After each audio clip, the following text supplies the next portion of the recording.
Hi, everybody. I am Cheryl Hutto, a coach for Care Partners, as most of you already know. And I'm really thrilled today to welcome a guest today, Deb Janzio, who is an occupational therapist. And we've been talking a little bit about how little people really understand what occupational therapy is and can really do for others. So welcome, Deb. Hi.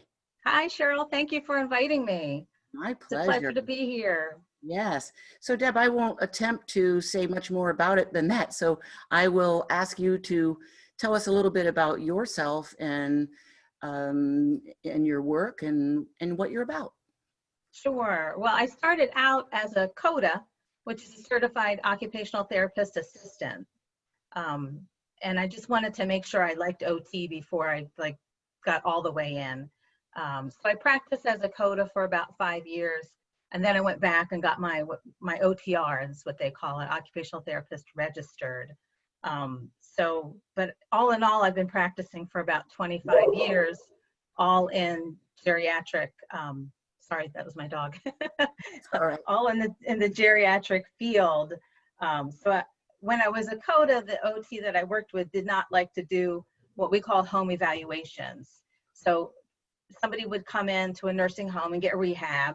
And then I would take them to their home and I would do an environmental assessment. And if there were any barriers in their home, then we could work on that back in the clinic before they actually go into their home. We also like to give it like a 2-week window of time so that family could put in grab bars, set up to get a ramp or whatever somebody needed. So that was back early in my career. What I focus on now is that home modification piece. But in doing that, I've realized that not a lot of people understand what occupational therapy is and who pays for it, how we can access services, and all of those questions. And even talking to you that, the therapy caps are no longer. They did away with that in 2018. There's still therapists out there that don't understand that or are kind of apprehensive to make that part of their plan of care. So with occupational therapy, I don't know if people have known, I mean, we do bathing and dressing. We help people regain their independence. After injury or after like a fractured hip or whatever, that's what we help with, getting them back to their job of living. That's one of our slogans. OT is a job of living. But occupation means a lot of different things. So, your occupation could be what you get paid for, what you go to work and get paid for. But an occupation could be somebody who is a housewife or somebody who, I love dogs. That's part of my occupation. So within that, occupational therapy looks at somebody and what we do is we call person-centered care. So we really want to know what that person likes, what values that person has, and then we tailor our treatment around that. If somebody wants to get back to walking their dog after an injury, we kind of figure out how we can do that safely. And that could be a goal that we could work towards. Right. When it comes to dementia, we're pretty much education for the caregivers. So trying to come up with strategies that help the caregivers with somebody with dementia. Deb, you mentioned the other day before we got on this call right now that you described a situation where you were, I believe actually it was in a long-term care facility. You described a woman that you discovered loved Hawaiian music. Yeah. That's a great story. And it's a great example of person-centered care. Would you like to share that with us briefly? So as most of your people know, most of the caregivers know, at some point bathing becomes difficult. And there are different reasons for that. Some of it's sensory, hot and cold. Some of it's fear-based. It just depends on where the deterioration is in the brain. So I got called to come help them get a patient bathed, and she really was having a tough time with getting her in the shower. I already took a shower. I had a shower today. You get every excuse in the book. So I talked to her daughter and I'm like, well, okay, give me some of the likes and dislikes and some of the background and the history, and I found out that she had lived in Hawaii all of her, most of her married life because she was a military wife. And her daughter said she loves Hawaiian music. So a little light bulb went on. Okay, I'm going to try it.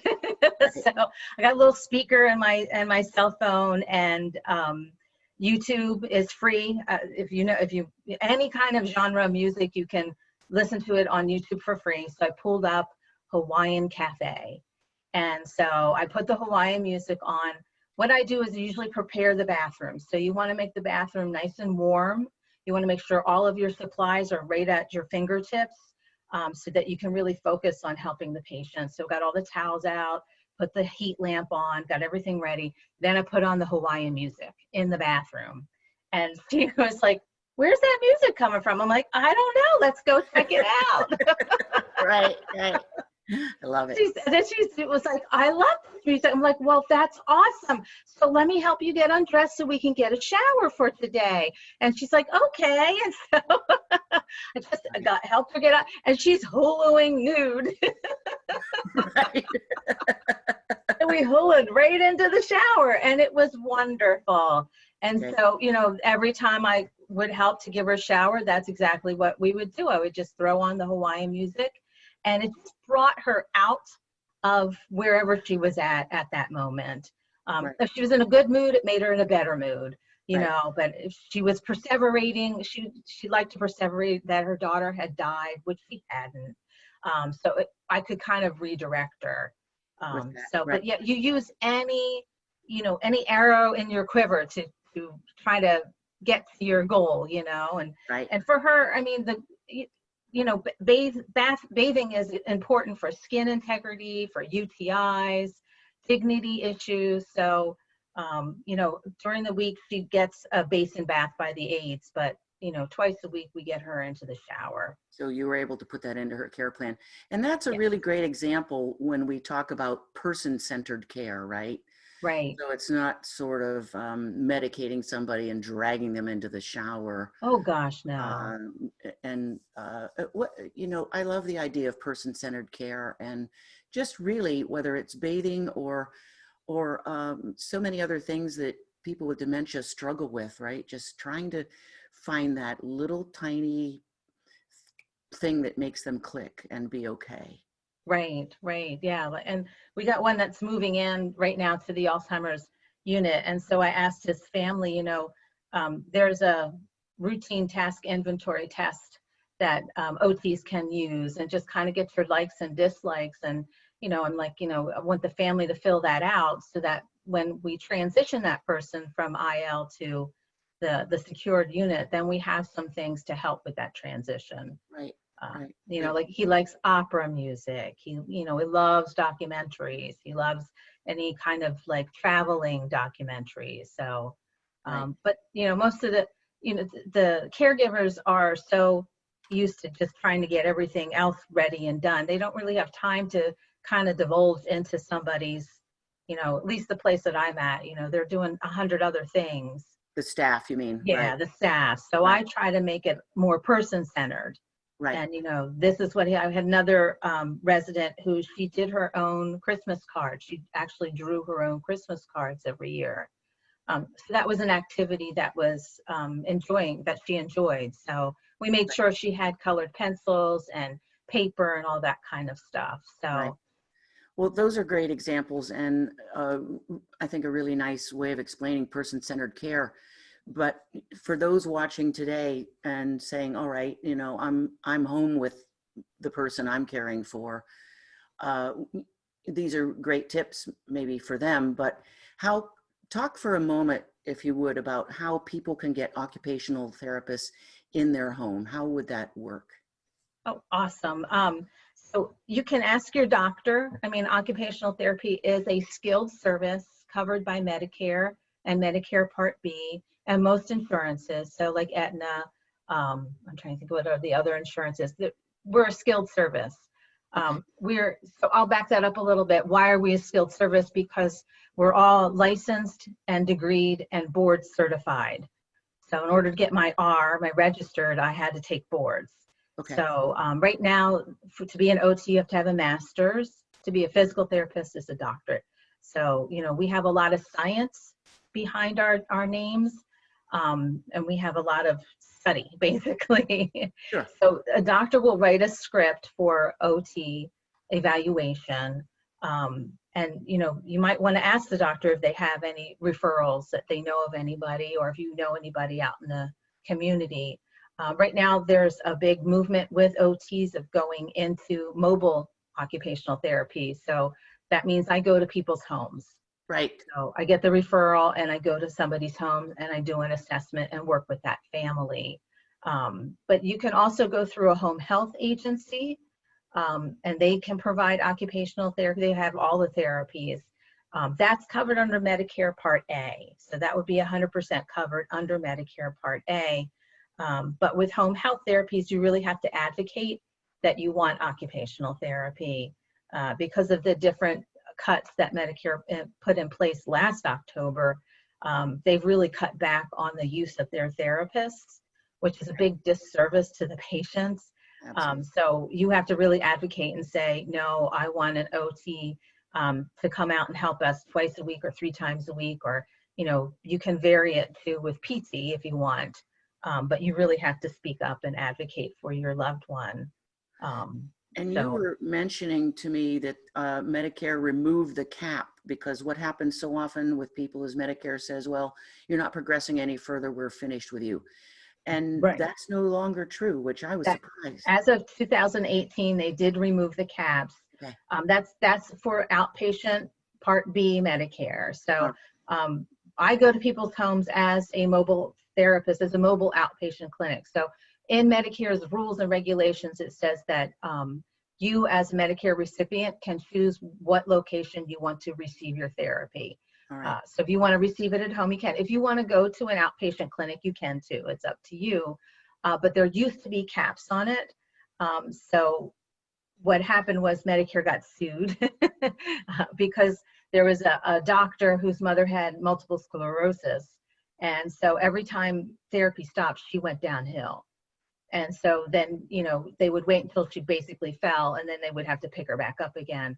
So he challenged, where does it say in your rules and regulations that you have to make progress? And they couldn't find it. Right. So Medicare had to kind of backpedal and say, okay, somebody doesn't have to make progress, but it has to take the level of a skilled therapist.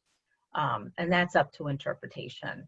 So, with our, like I said, with our degrees, we have a lot of education, and a lot of times, caregivers are not degreed people in healthcare. They may have degrees in other areas. So, we have a unique perspective as we understand disease process. We understand, well, why is their foot dragging? Well, that could be possible foot drop. Well, you don't know that. Right. So, there are nuances there that, we can kind of pinpoint what's going on. Right. But again, that is also a covered service. What happens is if we go over a $3,000 a year threshold, then Medicare may ask us for documentation as to why that we're doing that. Okay. So, that's the onus is on the therapist. So we have to say, why does this person need continued therapy? And I've had 2 or 3 people now that I've had on caseload for, well, the first, she just, God bless her, she just passed, but she was on 1.5 years. And, we kept her out of the hospital for 1.5 years. Right. So, and I was telling you another patient, she was actually, she actually went to Medicare and complained because the home health company wanted to cut her, and she wanted the maintenance therapy, and Medicare came back and told the home health company, you have to provide it. Okay. She won like 3 or 4 times. Yes. It's like she was advocating for herself, but I thought that was wonderful. And the other day when we were getting ready for our discussion right now, you said, really, if you are getting denied, make us think about it, right? The squeaky wheel gets the service. That's right. As caregivers, we're used to, I think, advocating for those that we're caregiving for. Absolutely. So we can be pretty loud voices. Right. But here's the thing: there's a lot of therapists out there looking for you guys. You know, we want to help. That's what we went to school for. That's what we do. Right. You Right. know, so, you know, use us. We're here, but it's just trying to get the word out that, you know, we're here, we're a covered service. One of my colleagues, you know, she said that after her second session, the wife said to her, well, where have you been? Like, oh my Exactly. gosh, where have you been? And Right. she said the poor client, he was being manhandled unintentionally by the caregiver, and she just basically showed them how to transfer him. And Right. it was so much easier for the client. It was so much easier for the caregiver, and took a lot of the stress out. So something as easy as a technique that we're like, that's second nature to us. Right. We forget that people don't know what we know, you Yes. know. Oh, absolutely. That's right. Right. It reminds me when I used to be a decorative painter, people would, I would talk about, painting, and I would think everybody knew about painting. We always think that people understand everything that we do, and they don't. It's interesting. You Uh, get that blank stare, then you know. You know right, what? right. And Deb, you are also a member and connected with the Occupational Home Health Alliance, right? Correct. Uh, Hamoda. okay. Yeah. And I'll put all of this information. I'll be posting this on Facebook with your information and all of that. But would you like to talk a little bit about that and how Sure. and this is nationwide, that Right. people can call and get services in home about preparing their home, or even if somebody's already, a patient being cared for, they can have this visit and upgrade. Well, it's not paid for, right? But the occupational therapist is paid for. No, it depends. It Okay. depends. So Hamoda's Home Modification Occupational Therapy Alliance. Okay. So that was started by an OT. I think she's in Michigan. She's a builder and an OT.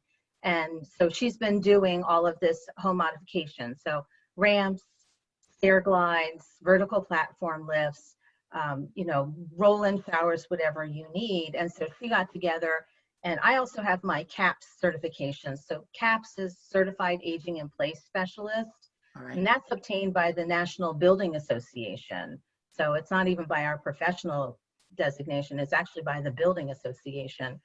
So I'm CAPS certified. And so she started this alliance just to kind of hook all the OTs up across the United States who do home modifications. So if you need a home modification, we're the experts in that area. Okay. So you can call her and ask, but we also do traditional occupational therapy. So once you get those modifications in place, we can train you on how to use them. The actual modification usually is not covered. Right. So that's something you would have to pay out of pocket for. But the OT evaluation and the training is covered as a skilled service under Medicare. Okay. Right. Yeah. So yeah, that's nice. But the nice thing is that she's built this directory. So like I think we have somebody in Alaska. Right.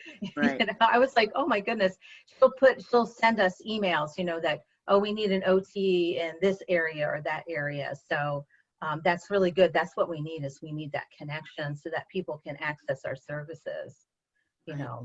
Absolutely. And it really is all about getting the word out and connecting care partners, patients, and professionals like yourself. Correct. So Correct. We're here to make it easy, like I said, and the cost of a modification is less than 2 months in a skilled nursing home. right. I mean, if you wanted a whole bathroom modification is like $8,000. Right. Where a skilled nursing facility is what, $6,500 a month. Right. So It's it's such a benefit to be able to make those changes, and then to understand that help is available in home once you make the changes too. And right. It's safer and easier. That's what we want, is we want to make it easier for people. And right. we actually just hooked up with the Ring Doorbell corporation. So I have a code if you want. I don't have it in front of me, but it's like 20% off. And if you're not familiar with the Ring Doorbell, it's a camera. So once you download the app on your smartphone, every time somebody comes to your door, it alerts your phone that somebody's at your door. It doesn't have to be outside your home. You can put it in your house. Right. So say you have a loved one who's getting out of bed in the middle of the night and Yeah. you want to avoid the fall, you can put the Ring doorbell next to their bed. Right. And then when you can see them, when you open the app, you can see who's there. You can also talk to them through the app, Wow. which I think is awesome. Right. So, you know, you can say, hey, Bob, wait, I'll be right there. Don't get up. I'll come help you. You know what I mean? Try to Right. avoid the fall. And So, I know of many caregivers who really have had the problem of their loved ones just so much wandering, and no matter how well the door is barricaded, they end up wandering down the street. So that could be a solution too. yeah, I love technology. Right. Well, Right. Zoom is a little difficult, Yes, I know. I know. but Well, any Deb, kind of yeah. technology that makes it easier. You know, I learned, I know the doorbell. I can do the doorbell. Okay, good. Yeah, I could do the doorbell too. Well, Deb, I really, really appreciate it. Is there, and of course I'll get, all of your contact information or whatever you would like to share with people who are watching, and I will be sure to post that. And I just want to make sure that we've covered everything that you feel like is important that care partners might need to know that they might not know. Yeah, like I said, we're out here. We're willing to help. If you're struggling, if you have, you know, a stumbling point, or you're just really having a tough time, I mean, you know, sometimes a fresh pair of eyes Right. can be a big help. And like I said, we have a lot of skill behind our names. So, and that's all we want to do is help, you know. Right. And if you want to age in place, I mean, that's a big thing too. Is I feel I now have joined a lot of these caregiver Facebook groups, and you know, there are a lot of people who are looking to take their loved ones out of the nursing homes or the assisted living and bring them home. Right. That's certainly a personal choice, but know that there is a group of professionals that can help you modify your home and make it safe for your loved one. Okay, great. And Yes. I will also, as you know, I have a private Facebook group of only caregivers, care partners, and I will invite you into that group so that they can chat with you directly in the group, if that's okay with you. Sure. Okay. Sure. And I give unsolicited advice sometimes too. All right. So do I. Only You because take, I have all the experience, you know, so if I can spread the knowledge and help somebody, right. you know, Right. that's worth it to me. That's what we're in. That's what I became a therapist for, is to help people. Terrific. All Yeah. right. Well, Deb, I thank you again. Again, this was Deb Janzio, and I'm Cheryl Hutto, as most of you, all of you know by now, coach. And I guess we'll end it here. Deb, thank you so, so much. Oh, Really you're appreciate it. welcome. Thank you for all you're doing, Cheryl. Thank you. Bye-bye. Bye.